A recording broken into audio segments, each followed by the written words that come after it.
الله الرحمن الرحیم. دا زموږ یو ملګری دی دلته لاهور شالمې کې. زه په دې روډ را تېرېدم، زه سره کېناستم، هسې مې د ګوډونو تپوس کوه، نو دا لږ ډېر زیات خفه وه. ما ترې بیا تپوس وکړه چې څه مسله ده، نو د دې برته خیر خپله هم دا خپله مسله ووایه چې دلته د یو کس راغی او ده ته یې ویې یاره ما له ګوډونه راکړه، دې سره شاپرې نه وې، زه د خوا کې دوکان نه شاپرې راغستې چې دې خوا راغی، نو د 45,000 موبایل و، هغه هم د ده خپل نه و، د هغه یو ملګري وه، هغه ترې چا یوړو او هغه کس هم غیب و. اوس د هغه د ده نه پیسې هم غواړي، تقریبا 45,000 روپۍ دي. موږ ورله فیصله دغه کوو چې یاره څه ګزاره ورسره وکړي. نو دا ویډیو چې څوک هم ګوري، هغه ته دا گزارش دی چې یاره دا ویډیو مخکې شیر کړي چې دې کس سره څوک مرسته وکړي، ځکه ډېر غریب کس دی. دلته لاهور کې دا پردي بورډونه خرڅوي، پردي د بجلۍ سامان خرڅوي او چې کوم دی نو دلته پکې دیاړي ورکوي. ملګري دا موبایل دنه څنګه روک شو؟ لږ تیز ووایه چې د مایک کې اواز راشي.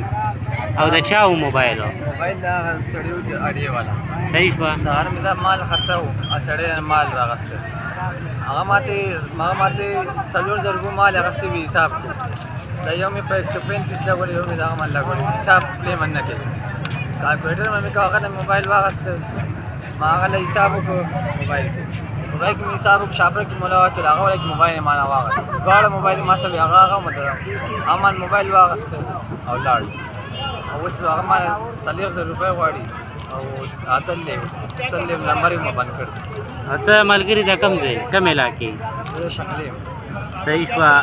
زه مونږ خپلو کتونکو ته هم ریکویسټ کوو، خیر دی که څوک مرسته نه شي کولی، دا ویډیو در سره مخکې شیر کړي. زما خپله خو دومره څه وس نه کېږي، خو زما چې څه وس کېږي د ورور سره به وکړم، ځکه زمونږ دا ملګري راته وویل دا زما طرف نه تا سره امداد شته. نور الله دې په تا باندې خپل رحم کرم وکړي او انشاءالله په دین او په خدای مین خلک ډېر دی، انشاءالله تا سره به څه مرسته وکړي. مال هغه له خرڅوي چې کوم ستا نیک دی، د دې پیسې چې وشي نو ته هغه له ورکوې. صحیح شوه.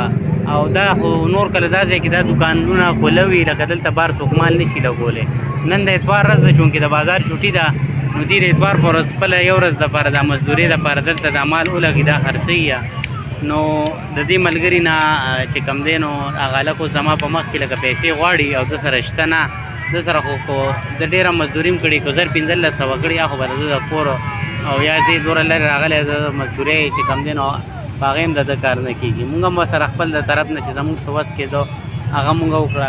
تاسو هم چې خپل طرف نه څه وس کېږي هغه ورسره وکړئ، که نه تاسو څه وس نه شي کېدی نو په ویډیو شیرینګ باندې خو ستاسو څه نه لګي. خیر دی دا ویډیو وله مخکې ته شیر کړئ، کېدای شي ستاسو په وجه د دې ملګري څه مرسته وشي، هغې به خدای پاک تاسو له اجر درکړي. والسلام.